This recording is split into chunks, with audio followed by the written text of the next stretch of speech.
Knob दाबला तर gas बाहेर येतो आणि याच्यामधला हा जो नॉब असतो हा खाली दाबल्यानंतर गॅस बाहेर येतो.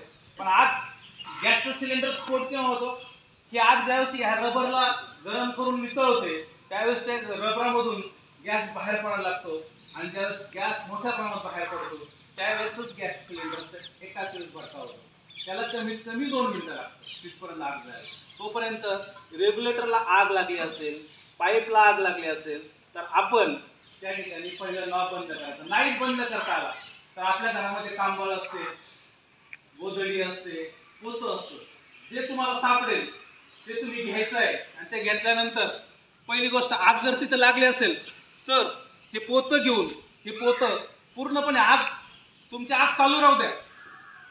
आता तुम्हाला आग लावून दाखवलेली नाही कारण की या ठिकाणी ते रिस्की आहे म्हणून ती आग लावून दाखवली. आग लागली समजा इकडच्या बाजूने आग चालू आहे, इकडून पोतं हे असं टाकून द्यायचं बघा, असं पूर्णपणे हे पोतं त्या आगीवर टाकायचं. टाकताना एक काळजी घ्यायची की पोतं टाकताना तुम्ही डायरेक्ट असं टाकून द्या. ओलं पोतं करायचं मात्र, ओलं पोतं ओली कांबळ ओली करून घ्यायची त्याच्यावर टाकायची. 0 मिनिटामध्ये तुमची आग त्या ठिकाणी विझणार आहे आणि नंतर मग तुमचा हा रेग्युलेटर जो आहे तो रेग्युलेटर आग विझल्यानंतर बंद करायचा. लक्षात ठेवा, ओलं पोतं लगेच पेटत नाही. त्यामुळे ओलं कांबळ असेल, ओलं पोतं असेल ते त्याच्यावरती टाकायची आणि आग विझवायची. इथपर्यंत कळलं. त्यानंतर आता